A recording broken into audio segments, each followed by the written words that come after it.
بالله من الشيطان الرجيم بسم الله الرحمن الرحيم ويقولون طاعة فإذا برزوا من عندك بيت طائفة منهم غير الذي تقول والله يكتب ما يبيتون فأعرض عنهم وتوكل على الله وكفى بالله وكيلا افلا يتدبرون القرآن ولو كان من عند غير الله لوجدوا فيه اختلافا كثيرا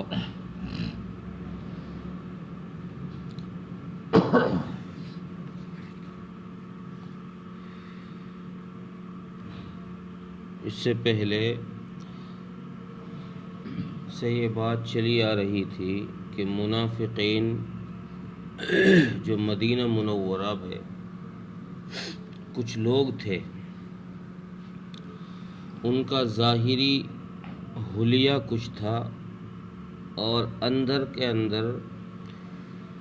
وہ کچھ اور تھے۔ تو اللہ تبارک و تعالیٰ نے اس آیت میں ان منافقوں کی مذمت بیان کی ہے، ان کی برائی ذکر کی ہے کہ جو لوگ اپنے رہبروں کے ساتھ دھوکہ کرتے ہیں، اپنے پیشواؤں کے ساتھ دھوکہ کرتے ہیں، یہ اپنے انجام سے بے خبر ہیں۔ ان کو پتہ نہیں ہے کہ جو حرکتیں یہ کر رہے ہیں ہم ان ساری حرکتوں کو لکھ رہے ہیں۔ منافقین رسول اکرم صلی اللہ علیہ وسلم کے پاس جب آتے تو یوں کہا کرتے تھے کہ جی ہم تو آپ کے پیچھے چل رہے، جیسا آپ کہیں گے ویسا ہم کریں گے، ہم تو آپ ہی کے فرما بردار ہیں، آپ ہی کے اشارے پر کام کرنے والے ہیں۔ لیکن جب رسول اکرم صلی اللہ علیہ وسلم سے الگ ہو جاتے تو پھر رات کو تاریکیوں میں جا کر ایک دوسرے سے اس بات کے خلاف بات کرتے جو بات رسول اللہ سے کی تھی صلی اللہ علیہ وسلم۔ رسول اللہ سے کہہ کر آئے کہ جی ہم آپ کے ساتھ ہیں، آپ کی اطاعت کرنے والے ہیں، آپ جو حکم دیں گے اس کو پورا کریں گے۔ لیکن جب الگ ہو جاتے تو پھر ان کے آپس میں ایک دوسروں کے مشورے یہ ہوتے تھے کہ بھئی اس کی بات نہیں ماننی، اس کی بات نہیں ماننی، یہ تو یوں چاہتا ہے، یہ تو یوں چاہتا ہے کہ مجھے ایسے خدا بنا لیں جیسے حضرت عیسیٰ علیہ السلام کو اللہ کا بیٹا بنا دیا، نعوذ باللہ من ذالک۔ یہ تو یوں چاہتے ہیں کہ مجھے اتنا اونچا مقام دے دیں لوگ، مجھے عیسیٰ بن مریم کی طرح اللہ کا بیٹا قرار دے دیں، ابن اللہ کہنے لگے۔ لیکن اللہ تبارک و تعالیٰ نے اپنے حبیب صلی اللہ علیہ وسلم کو اس بات کی تسلی دی کہ نبی جی آپ گھبرائیے نہیں، آپ قوم کے پیشوا ہیں، قوم کے رہبر ہیں، آپ بڑے ہیں، لوگ آپ کی بات مانتے ہیں، آپ کے پیچھے چل رہے ہیں۔ اس لیے جو بڑا ہوتا ہے اس بڑے کی مخالفت کچھ لوگ کیا ہی کرتے ہیں۔ یہ نہیں کہ سارے بڑے کے موافق ہی ہوں، سب لوگ اس کے کہنے کے اشارے پر ہوں۔ جب انسان کوئی بات لے کر کھڑا ہوتا ہے اور اپنے اوپر ذمہ داری اوڑھتا ہے تو پھر اگرچہ وہ صحیح کر رہا ہے، وہ اپنا کام صحیح کر رہا ہے، لیکن اس کے صحیح کرنے کے باوجود بھی کچھ لوگ ایسے کھڑے ہو جاتے ہیں جو اس کی مخالفت کرتے ہیں۔ صحیح کرنے کے باوجود غلط کر رہا ہے تب تو مخالفت، چلو ٹھیک ہے بھائی غلط کر رہا ہے تو مخالفت کرو، آواز اٹھاؤ، لیکن اگر صحیح کر رہا ہے تو پھر تو کوئی مطلب نہیں بنتا، کوئی سوال نہیں بنتا۔ لیکن اس دنیا کا دستور رہا ہے کہ صحیح والوں کے پیچھے بھی کچھ لوگ ایسے کھڑے ہو جاتے ہیں جو ان کی اس صحیح کو بھی غلط کہتے، اس صحیح کی بھی مخالفت کرتے۔ غلط کہنے سے مطلب یہ ہے کہ صحیح کی بھی مخالفت کرتے ہیں۔ تو رسول اکرم صلی اللہ علیہ وسلم نے جب اسلام کی دعوت دینی شروع کی تو شروع میں تو مکہ مکرمہ میں کفار مکہ ہی کھڑے ہو گئے، نہیں غلط کر رہا ہے، اپنے باپ دادا کو دین کے چھڑا رہا ہے، ہم اتنے سالوں سے اس دین پر چلے آ رہے ہیں، ان خداؤں کے سامنے ہم ہاتھ جوڑ رہے ہیں، یہ ہماری حاجتیں اور ضرورتیں پوری کر رہے ہیں، اور تو اپنے باپ کے دین سے ہی، داداؤں کے دین سے ہی ہٹا رہا ہے ہمیں۔ مکے میں وہ لوگ کھڑے ہوئے، مدینہ منورہ میں جب اسلام عام ہوا تو پھر یہاں بھی کچھ شکلی مسلمان، جو شکلی مسلمان تھے، صورتاً مسلمان تھے، اندر میں ایمان نہیں تھا، جو منافق تھے، یہاں بھی کھڑے ہو گئے۔ یہاں ظاہر طور پر نہیں تھے، چونکہ یہاں تو لاٹھی کا زور تھا نا، یہاں تو اگر وہ ظاہراً آتے تو مارے جاتے۔ جیسے حضرت عمر رضی اللہ عنہ نے بھی ایک رکوع پہلے واقعہ آیا کہ حضرت عمر رضی اللہ عنہ نے سر قلم کر دیا نبی کا فرمان نہ ماننے پر، نبی کے فیصلے کو نہ ماننے پر گردن اڑا دی۔ تو یہاں تو لاٹھی کا زور تھا، اسلام کی حکومت قائم تھی، کوئی غلط کرتا تو اس کو سزا دی جاتی۔ اس لیے علل اعلان نہ صحیح، لیکن پھر بھی کچھ لوگ چپکے سے رسول اکرم صلی اللہ علیہ وسلم کی مخالفت میں کھڑے تھے، جن کو منافق کہا جاتا ہے۔ تو اللہ تبارک و تعالیٰ نے ان منافقوں کے متعلق فرمایا، نبی جی آپ ان کی مخالفت سے گھبرائیے نہیں، آپ ان کی مخالفت سے گھبرائیے نہیں۔ گویا اشارہ اس طرف ہے کہ یہ تو بڑوں کی مخالفت تو ہوتی ہی چلی آئی، آپ بڑے ہیں، آپ امام الانبیاء ہیں، قوم کے سردار ہیں، قوم کے لیڈر ہیں، تو یہ مخالفت تو پہلے سے چلی آ رہی ہے، پہلے لوگوں کی بھی، پہلے انبیاؤں کی بھی مخالفت کی ہے لوگوں نے، یہ کوئی نئی بات نہیں ہے کہ آپ کے خلاف یہ لوگ سازشیں کر رہے ہیں۔ آپ گھبرائیے نہیں، صبر کریں، بلکہ میں نے ان کی اس چالاکی کا اور ان کے اس غلط رویے کا انتظام کر دیا ہے۔ کیا کہ میں ان کے اس مشوروں کو، جو یہ نبی سے الگ جا کر رات کی تاریکیوں میں، تنہائیوں میں جا کر کے آپس میں ایک دوسرے سے مشورہ کرتے ہیں، میں ان کے اس مشورے کو لکھ رہا ہوں۔ واللہ یکتب ما یبیتون، اللہ فرما رہے ہیں کہ میں ان کے اس مشورے کو فرشتوں کے ذریعے سے لکھوا رہا ہوں، کیونکہ اگر یہ قیامت کے دن مکریں گے، جب ان کو سزا کا ٹائم آئے گا تو ظاہر بات ہے سزا کو اتنی جلدی تھوڑی قبول کرتا ہے۔ چوری کر لے گا لیکن اتنی آسانی سے تھوڑی ہاں کرے گا، جب تک مار نہ پڑے گی، جب مار پڑتی ہے پھر ہاں کرتا ہے، ہاں ہاں۔ تو یہ منافق بھی میدان حشر میں اتنی جلدی ہاں نہیں کریں گے، لیکن اللہ تبارک و تعالی ان کے سامنے گواہی کے طور پر اس کو پیش کر دیں گے، دیکھو رجسٹر، اس تاریخ میں کرا تھا تم نے مشورہ، اس تاریخ میں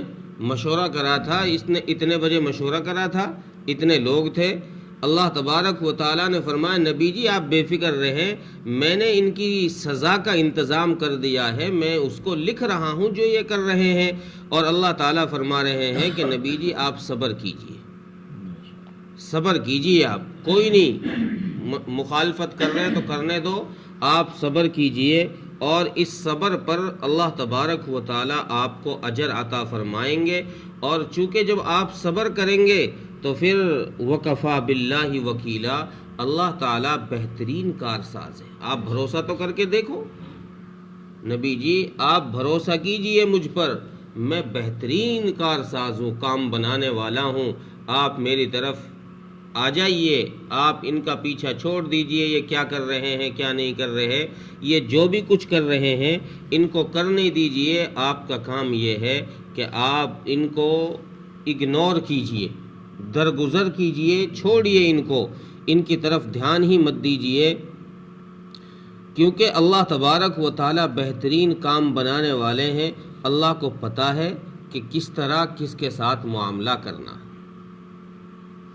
کس کو کیا سزا دینی ہے، کیا نہیں دینی، کب دینی ہے کب نہیں دینی، یہ اللہ تبارک و تعالیٰ کے علم میں ہے۔ اللہ اگر چاہتا تو ان منافقوں کو سارے مسلمانوں کے سامنے بھی بے نقاب کر سکتا، اگر اللہ چاہتا تو سارے مسلمانوں کے سامنے ان کا پردہ ہٹا سکتا تھا اور سب کے سامنے ان کو ظاہر کر دیا جاتا کہ یہ بھی منافق ہے، یہ بھی دوگلا ہے، یہ بھی دوگلا ہے، یہ بھی غدار ہے، سب کو ظاہر کر دیا جاتا۔ لیکن اللہ تبارک و تعالیٰ نے سب کو ظاہر نہیں فرمایا، بلکہ ان کی اس نفاق پر پردہ ڈال کے رکھا کہ ان کو کرنے دو حرکتیں، کرنے دو، لیکن ان کی ان حرکتوں کو پھر یوں ہی نہیں چھوڑا، بلکہ اللہ تبارک و تعالیٰ نے فرشتوں کے ذریعے سے اس کو محفوظ کروایا۔ چونکہ عدالتی کارروائی جو ہوتی ہے، دنیا کا دستور ہے کہ عدالت میں گواہی پر فیصلے کیے جاتے ہیں، اگرچہ گواہی جھوٹی ہی مل جائے، جج کو گواہی ملنی چاہیے، اگرچہ وہ جھوٹی ہی ہو تو جج اس جھوٹ پر ہی فیصلہ کر دیتا ہے۔ اللہ تبارک و تعالیٰ نے بھی چونکہ قیامت میں عدالت قائم کرنی ہے، وہاں اگرچہ اللہ کو گواہ کی ضرورت نہیں ہے، گواہ کی ضرورت اللہ کو نہیں ہے، چونکہ وہ تو سب کچھ ہے، اس کا تو اختیار ہے، وہ تو جس کے چاہے تھپڑ مار دے، بغیر بات مار دے، کون پوچھے گا؟ جس کو چاہے اٹھا کے جہنم میں ڈال دے، جس کو چاہے اٹھا کے جنت میں ڈال دے، کوئی پوچھنے والا نہیں ہے۔ لیکن اللہ تبارک و تعالیٰ اس لیے عدالت کا نظام قائم فرمائیں گے تاکہ کسی بندے کو لب کشائی کا موقع ہی نہ ملے، لب کشائی کا، بولنے کا موقع ہی نہ ملے کہ یار میرے ساتھ زیادتی ہوئی، میرے ساتھ غلط ہوا، کوئی یہ نہ کہہ سکے۔ چونکہ بڑوں کے سامنے کوئی آدمی ویسے تو کچھ نہیں کر سکتا، لیکن آپس میں جب بیٹھ جاتے ہیں تو پھر غیبتیں کرتے ہیں کہ یار دیکھو اس نے یوں کر دیا، میرے ساتھ یہ زیادتی کر دی، یہ زیادتی کر دی، بھئی وہ بڑا ہے اس لیے کر رہا ہے، میں کچھ نہیں کر سکتا۔ تو کم سے کم پیچھے تو لوگ بولتے ہیں۔ اللہ تبارک و تعالیٰ بعد کی زبان کو بھی بند کرنے کے لیے یہ نظام قائم فرمائیں گے کہ عدالت کا ایسا نظام ہوگا کہ جیسے دنیا میں عدالتیں فیصلہ گواہوں پر کرتی ہیں، تو اللہ تبارک و تعالیٰ بھی آخرت کی عدالت کے لیے گواہی کے طور پر، شہادت کے طور پر ان کے ان سارے کرتوتوں کو لکھ کر اپنے پاس محفوظ رکھ رہے ہیں کہ جب یہ مکریں گے تو ان کے سامنے رجسٹر کھول دیا جائے گا، اور اگر رجسٹر سے بھی مکرے تو پھر قرآن کریم نے ایک جگہ فرمایا الیوم نختم علی افواہہم وتکلمنا ایدیہم، کہ اللہ تبارک و تعالیٰ ان کے منہ پر تالا مار دیں گے، مہر لگا دیں گے، اور پھر ان کے ان اعضاء سے ہی گواہی دلوائیں گے جن سے غلطی کی۔ زبان سے کچھ غلطی کی ہے تو زبان باہر نکل کے خود بولے گی کہ مجھ سے یہ غلطی کی ہے، ہاتھ سے غلطی کی ہے تو ہاتھ خود بولے گا، انگلیوں سے کی ہے تو انگلی خود بولیں گی، پیر سے کی ہے پیر خود بولے گا۔ اللہ فرما رہے ہیں کہ میں گواہی کے طور پر رجسٹر لے کر آؤں گا، اگر رجسٹر میں بھی انہوں نے کچھ کمی نکالنے کی کوشش کی کہ یہ تو غلط لکھ دیا ہے فرشتوں نے، بھول گئے ہیں فرشتے، یہ کر دیا ہے، آدمی کی زبان ہے کچھ بھی کہہ سکتا ہے، تو اللہ تبارک و تعالیٰ پھر بھی اس کے مکرنے پر اس کا منہ ہی بند کر دیں گے، لے اب تو اپنے اعضاء سے ہی اپنی گواہی سن لے۔